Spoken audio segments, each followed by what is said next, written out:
Hello everyone. Class 6 or 1D আমি part 1 ত 1 number কোৱেশ্চনটো কৰিলো আজি 2 নম্বৰ কোৱেশ্চন কৰিম 2 নম্বৰ কোৱেশ্চনত আছে এখন দৈনিক বাতৰি কাকত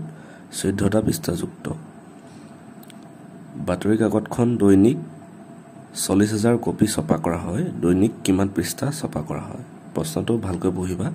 কাৰণ বাতৰিখনৰ নাম দৈনিক বাতৰি কাকত আৰু কৈছে বাতৰি কাকতখন দৈনিক অৰ্থাৎ প্ৰতিদিনে কথা কৈছে এই দৈনিক মানে পেপাৰখনৰ কথা মানে প্ৰতিদিনে অৰ্থাৎ দৈনিক মানে প্ৰতিদিনে 40000 কপি ছপা কৰা হয় দৈনিক কিমান ছপা কৰা হয় অৰ্থাৎ প্ৰতিদিনে কিমান পৃষ্ঠা ছপা কৰা হয় আমাক প্ৰশ্নটোত সুধিছে আমি যদি লিখো প্ৰথম প্ৰশ্নমতে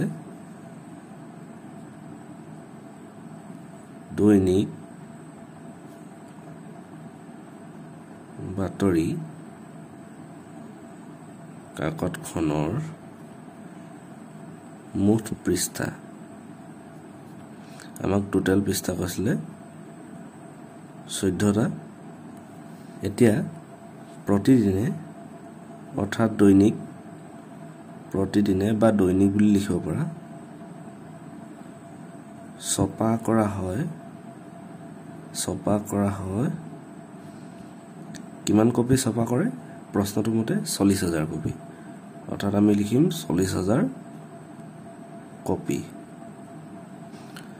আমাক উলিয়াবলৈ কি কৈছে দৈনিক কিমান পৃষ্ঠা ছপা কৰা হয় এটাকে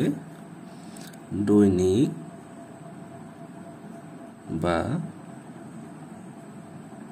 প্ৰতিদিনে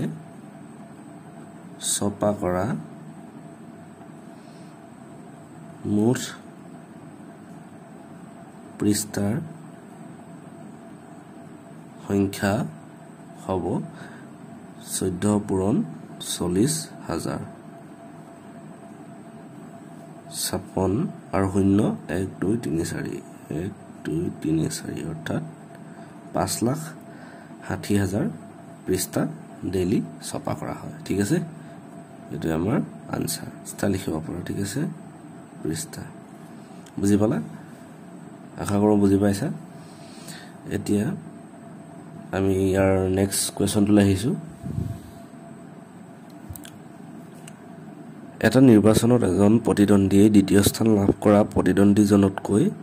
ইমানটা বহুত বেছি লাভ কৰি জয়ী হ'ল যদি জয়ী হোৱা প্ৰতিদ্বন্দ্বীজনে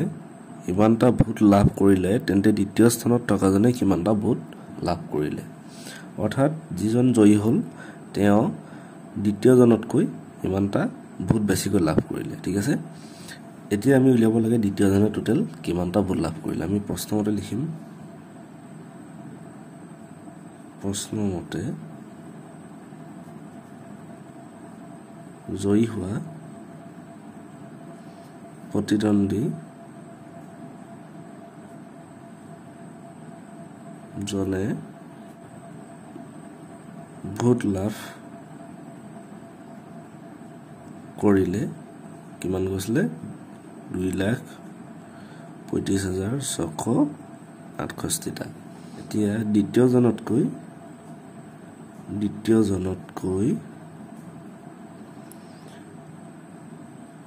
প্ৰতিদ্বন্দ্বীজনে ভোট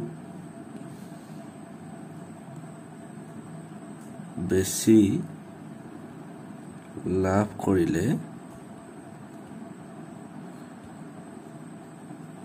৭৮,৩২৯টা ঠিক আছে এতেকে তেতিয়া আমি গম পাম দ্বিতীয় স্থানত থকা জনে কিমানটা ভোট লাভ কৰিলে এতেকে দ্বিতীয় স্থানত থকা জনে ভোট লাভ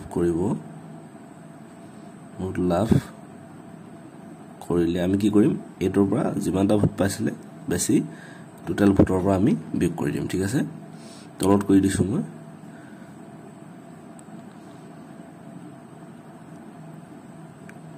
78329 কি কৰি আমি বিয়োগ কৰিম ঠিক আছে আৰু যদি বিয়োগ কৰো তেতিয়া পাম 18 গণনা কৰিলে 7 5 পৰা 2 গ'লে 3 6 পৰা 3 গ'লে 3 15 পৰা 8 গ'লে 7 12 পৰা 7 গ'লে 5 আৰু এফালে 1 থাকিব অৰ্থাৎ দ্বিতীয় স্থানত থকা জনে ভোট লাভ কৰিছিলে তোমাৰ 1,57,337টা ঠিক আছে এটো আনসাৰ প্ৰশ্নটো দীঘল কিন্তু উত্তৰটো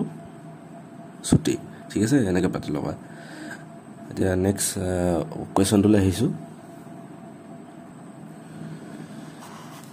4 নম্বৰটোত কৈছে এটা ঔষধৰ বাকচত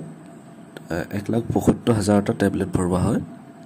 প্ৰতিটো টেবলেটৰ ওজন যদি 20 মিলিগ্ৰাম তেন্তে বাকচটোত থকা ঔষধখিনিৰ মুঠ ওজন অৰ্থাৎ আমি যিমানটা ঔষধ টেবলেট থাকিব তাক আমি এই ওজনটো আমি হৰণ কৰিলে আমি ইয়াৰ মুঠ ওজন পাম ঠিক আছে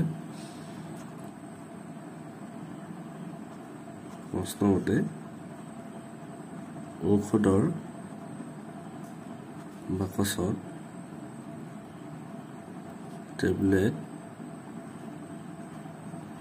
ভৰোৱা হয় 1,75,000টা প্ৰতিটো টেবলেট অৰ্থাৎ এটা টেবলেটৰ কথা কৈছে প্ৰতিটো টেবলেটৰ ওজন 20 মিলিগ্ৰাম এককটো ভালকৈ চাবা ঠিক আছে 20 মিলিগ্ৰাম এতেকে আমাক উলিয়াবলৈ কৈছে বাকচটোত থকা ঔষধখিনি মুঠ ওজন এতেকে ঔষধখিনিৰ মুঠ ওজন আমি কি কৰিম ইয়াৰ লগত এটো পূৰণ কৰি দিম ঠিক আছে 1,75,000 পূৰণ 20 এককটো খালি আমাৰ কি হ'ব মিলিগ্ৰামত হ'ব ঠিক আছে আমাক মিলিগ্ৰাম কৈছে গতিকে আমাৰ যেটো একক পাম হেতু আমি মিলিগ্ৰামত লিখিব লাগিব টোটাল আমি পূৰণ কৰিলে পাম 2 5 10 2 14 5 2 1 3 অৰ্থাৎ আৰু শূন্য থাকিব 1 2 3 4টা 1 2 3 4 ঠিক আছে এটো 35 লাখ এটো মিলিগ্ৰাম ঠিক আছে মই শৰ্টকে লিখি দিছো মিলিগ্ৰাম মিগ্ৰাম মানে মিলিগ্ৰাম এটো 5 হয় এটা আমাক কৈছে এই যেটো ওজন এই ওজনটো আমাক গ্ৰামত প্ৰকাশ কৰিবলৈ কৈছে ঠিক আছে আমি যদি গ্ৰামত প্ৰকাশ কৰো তেতিয়া হ'ব এক নম্বৰটো গ্ৰামত প্ৰকাশ কৰিলে হ'ব গ্ৰামত যেতিয়া প্ৰকাশ কৰিম মিলিগ্ৰামত অৰ্থাৎ আমি গম পাওঁ যে 1000 মিলিগ্ৰামে 1 গ্ৰাম ঠিক আছে 1000 মিলিগ্ৰামে যদি 1 গ্ৰাম হয় তেতিয়া আমি কি কৰিম ইয়াক আমি 1000 এ হৰণ কৰি দিম ঠিক আছে 3500000 1000 এ হৰণ কৰিব লাগিব ঠিক আছে 1000 যদি আমি হৰণ কৰো তেতিয়া ইয়াৰ তিনটা শূন্য কটাকটি যাব আৰু থাকিব 3500 গ্ৰাম ঠিক আছে মই ইয়াত সাইডত পাতি দিছো কেনেকৈ পালো সোৱা 1000 মিলিগ্ৰাম সমান 1 গ্ৰাম ঠিক আছে তেন্তে 1 মিলিগ্ৰামত সমান 1000 ভাগৰ 1 গ্ৰাম হবনে বুজিলা নাই ভালকৈ চোৱা মানে 1000 মিলিগ্ৰামত 1 গ্ৰাম তো 1 মিলিগ্ৰামত 1000 ভাগৰ 1 গ্ৰাম তেন্তে আমাক কিমান মিলিগ্ৰাম দিছে ইমান মিলিগ্ৰামত কি কৰিব লাগিব 1000 এ এক হৰণ কৰিব লাগিব হেতু বাই পাইছো এটো মই জাস্ট বুজাবলৈ দিলো ঠিক আছে এটো তোমালোকক বুজাবলৈ দিছো এতিয়া আমাক 2 নম্বৰটো কৈছে যে কেজিত প্ৰকাশ কৰা মই ইয়াতে কৰি দিছো 2 নম্বৰটো কেজিত অৰ্থাৎ কিলোগ্ৰামত যদি প্ৰকাশ কৰোঁ একে ধৰণৰ এতিয়া এটোক যদি আমি কিলোগ্ৰামত প্ৰকাশ কৰোঁ মই তলত পাত দিছো কি কৰিব লাগিব ইয়াক 1000 এ হৰণ কৰিব লাগিব ঠিক আছে কাৰণ 1000 গ্ৰামে 1 কিলোগ্ৰাম গতিকে আমি যদি ইয়াত দুটা কটাকটি যাওঁ কি হ'ব দুটা শূন্য গ'ল ওপৰত থাকিলে 35 আৰু 10 হে 35 হৰণ কৰিলে কি হ'ব কেটা শূন্য আছে এটা আছে গতিকে দশমিক এটা আগত বহিব 3.5 কেজি বা কিলোগ্ৰাম ঠিক আছে নেক্সট কুৱেশ্যনটোলৈ আহিছোঁ 5 নম্বৰটোত কৈছে 7560338 অংক 6টাৰ সহায়ত অংকৰ পুনৰাবৃত্তি নকৰাকৈ লিখিব পৰা 6টা অংক বিশিষ্ট আটাইতকৈ ডাঙৰ সংখ্যাটোৰ পৰা আটাইতকৈ সৰু সংখ্যাটো বিয়োগ কৰা এইটো আমি কেনেকৈ কৰিম চোৱা ইয়াত এই 6টা অংক বিশিষ্ট সংখ্যাৰে লিখিব পৰা আটাইতকৈ ডাঙৰ সংখ্যাটো লিখিলোঁ আমি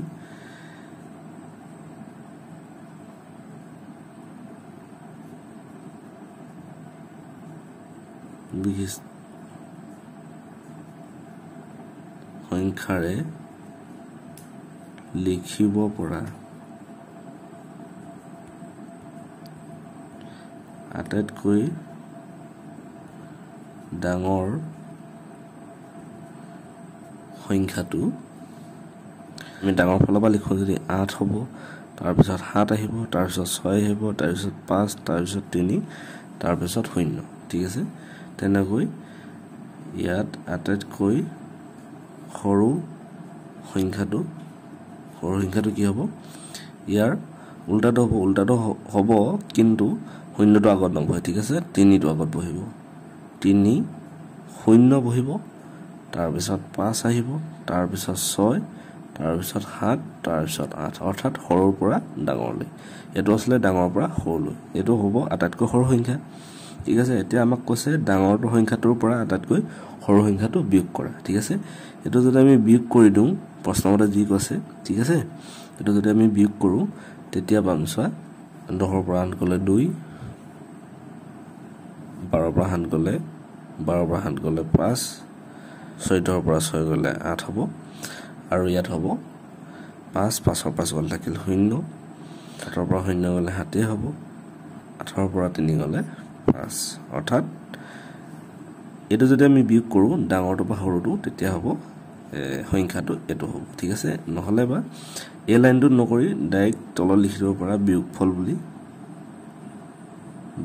বুলি এনেকৈ লিখি দিব পৰা 876530305678 এনেকৈ কৰি বিয়োগফল লিখিলেও হ'ব এইটো ষ্টাইলতো হ'ব আৰু এইটো ষ্টাইলতো হ'ব ঠিক আছে তোমালোকে কোন প্ৰকাৰ কৰা তোমালোকৰ কথা এতিয়া নেক্সট পিছৰলৈ আহিছোঁ নম্বৰটোত কৈছে এজন ছাত্ৰক 6953 সংখ্যাটোক 68ৰে পূৰণ কৰিবলৈ দিয়াত আমাক দিছিলে 68 ছাত্ৰজনে 68ৰ ঠাইত ভুলকৈ 86 লিখিলে 68ৰ ঠাইত লিখিলে 86 অৰ্থাৎ ইয়াত যিটো পূৰণফল পাব সেইটো সদায় বেছি হৈ যাব তেওঁ শুদ্ধ উত্তৰটোতকৈ কিমান কম বা বেছি এইটো কমটো নাপায় এইটো বেছিয়ে পাব গতিকে আমি লিখিম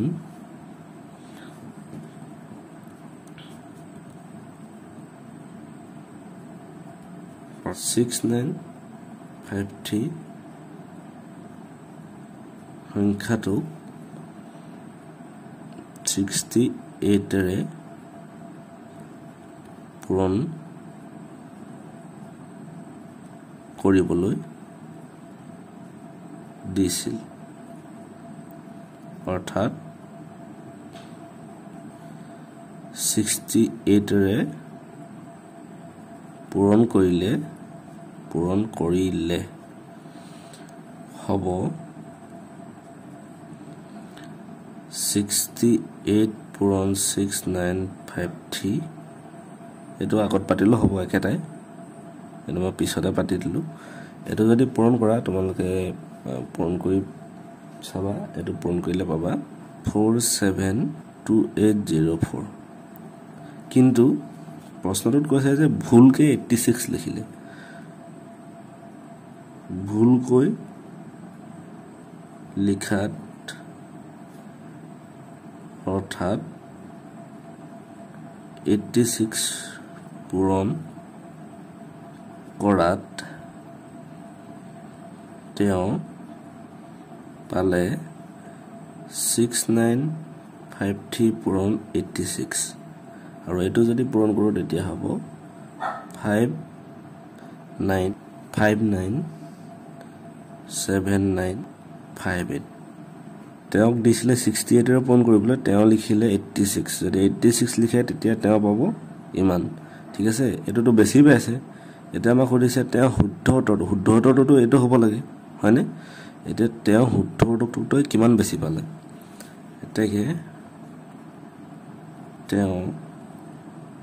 শুদ্ধ উত্তৰটোতকৈ বেছি পালে যেটো বেছি পালে হে বেছি পাটোৰ পৰা শুদ্ধ উত্তৰটো বিয়োগ কৰি দিম 597958472804 পুনে ভাবা আৰু বিয়োগ যদি কৰো তেতিয়া হ'ব 8 ৰ পৰা 4 গলে 4 5 ৰ পৰা 0 গলে 5 9 ৰ পৰা 8 গলে 1 7 ৰ পৰা 2 গলে 5 9 ৰ পৰা 7 গলে 2 5 ৰ পৰা 4 গলে অৰ্থাৎ 1,25,154 এটো শুদ্ধ উত্তৰতকৈ বেছি পালে ঠিক আছে এটো শুদ্ধ উত্তৰৰ বাবে এটো ভুল ঠিক আছে এটো শুদ্ধ উত্তৰ আৰু এটো ভুল এখানে লিখিছো ভুল কৰি লিখাত অৰ্থাৎ 86 এৰে পূৰণ কৰাত আশা কৰো বুজি পাইছা তোমালোকে ভালকৈ বহিত ভালকৈ পাতি লবা আৰু এনেকুৱা কোৱেশ্চন আহিব পৰীক্ষাত আৰু কি কোৱেশ্চন আহিব আমি নেক্সট তোমালোকৰ ইউনিটৰ কাৰণে কেনেকুৱা ধৰণৰ কোৱেশ্চন আহিব আৰু নেক্সট সমহীয়া পৰীক্ষাৰ কাৰণে কেনেকুৱা কোৱেশ্চন আহিব আমি হেবো আলোচনা কৰিম নিশ্চয় তোমালোকে হেবো চিন্তা কৰিব নালাগে ইয়াৰ পিছৰ কোৱেশ্চনটোলৈ আহিছো আৰু এটো কোৱেশ্চনে আমি 7 নম্বৰ কোৱেশ্চনলৈকে কৰিম কাৰণ ভিডিওটো বহুত দীঘল হৈ গৈছে তাৰ পিছৰ গিটা আমি নেক্সট পাৰ্টত শেষ কৰিম ঠিক আছে 7 নম্বৰত কৈছে এটা চোলা চিলাওঁতে 2 মিটাৰ 50 সেন্টিমিটাৰ কাপোৰ লাগে মাত্ৰ এটা চোলা চিলাওঁতে ইমান লাগে তেন্তে 55 মিটাৰ কাপোৰেৰে কিমানটা চোলা চিলাব পৰা যাব অৰ্থাৎ ইয়াত উল্টাকে সুধিছে ইয়াত সদায় চাবা এককটো পিছৰ এককটো কি দিছে 55 মিটাৰ অৰ্থাৎ আমি 2 মিটাৰ 50 সেন্টিমিটাৰটো আমি মিটাৰলৈ নিব লাগিব ঠিক আছে আমি প্ৰথম আমি 2 মিটাৰ 50 সেন্টিমিটাৰ আমি মিটাৰলৈ নিব লাগিব এটো যদি মিটাৰলৈ নিও 2 মিটাৰ মিটাৰে থাকিব যোগ 50 সেন্টিমিটাৰটো যদি মিটাৰলৈ নিও আমি 100 হৰণ কৰিব লাগিব 50ক তেতিয়া 2 মিটাৰ হ'ব যোগ 150 হৰণ কৰিলে 0.5 হ'ব অৰ্থাৎ 2.5 মিটাৰ আমি ক'ব পাৰো ঠিক আছে এতিয়া আমি লিখিম প্ৰশ্নমতে 2.5 মিটাৰ কাপোৰেৰে চোলা এটো মই বুজাবলৈ পাতিছিলো চিলাব পাৰে এটা তোমালোকে একেটা লাইনতে লিখিবা ঠিক আছে চোলা চিলাব পাৰে এটা এতেকে 1 মিটাৰ কাপোৰেৰে চোলা চিলাব পাৰে সমান দিবা কি হ'ব 2.5 আৰু ওপৰত থাকিব 1 ঐকিক নিয়মেৰে কৈছো ইমানটা এতেকে আমাক কৈছে 55 মিটাৰ কাপোৰেৰে চোলা চিলাব পাৰিব 2.5 আৰু ওপৰত থাকিব 55 ঠিক আছে আৰু এটো যদি হৰণ কৰা হয় তেন্তে আনসাৰ আহিব 22টা ঠিক আছে কাৰণ ওপৰটো মিটাৰ তলটো মিটাৰে কাট খাব টোটাল থাকিব 22টা এটো তোমালোকে যদি দশমিকত হৰণ কৰিবলৈ দিগদাৰ হয় মই এটা বেলেগ হেয়া ঠিকাই দিছো মই এফালে কৰি দিছো চাবা 0.5 আৰু ওপৰত আছে 55 হয়নে অৰ্থাৎ কি হৈছে 2.5 ৰে আমি 55ক হৰণ কৰিব লাগে যেতিয়া এটো সিস্টেমত হ'ব আমি কি লিখিব পাৰো 55 আৰু 2.5ক আমি যদি ভগ্নাংশলৈ নিও তেতিয়া হ'ব কি হ'ব 10 ভাগৰ 25 হ'ব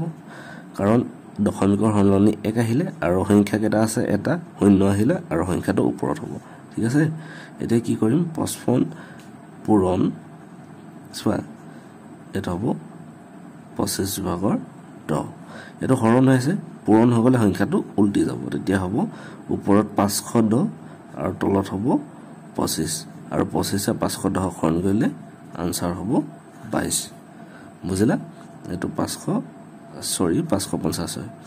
ওপৰত থাকিলে এটো যদি আমি ভগ্নাংশ নিও তেতিয়া 10 ভাগৰ 25 হ'ব আৰু 55 ৰ লগত কি হ'ব এটো হৰণ হৈছে পূৰণ কৰিলে কি হ'ব ইয়াৰ উল্টা হৈ যাব উল্টা হৈ গলে কি হ'ব আৰু তলত থাকি যাব 25 আৰু 25 হৰণ কৰিলে হ'ব 22 হেতুৱে মই একেটা লাইনতে পাতি দিছো আশা কৰো তোমালোকে বুজি পাইছা ইয়াৰ পিছত আমি নেক্সট 7 8 9 10 এই কোৱেশ্চন কেটা আমি কৰিম গতিকে কানেক্টেড হৈ থাকিবা আৰু বুজি পালা নাই তলত কমেন্ট কৰিবা আৰু ভিডিওটো চাই কেনেকুৱা পালা হেতু জনাবা তেতিয়া আমাৰ নেক্সট ভিডিও দিবলৈ ভাল লাগে আৰু যি সকল নতুনকৈ আহিছা চেনেলটো সাবস্ক্ৰাইব কৰিবা সকলোকে ধন্যবাদ জনাই আকৌ লগ পাম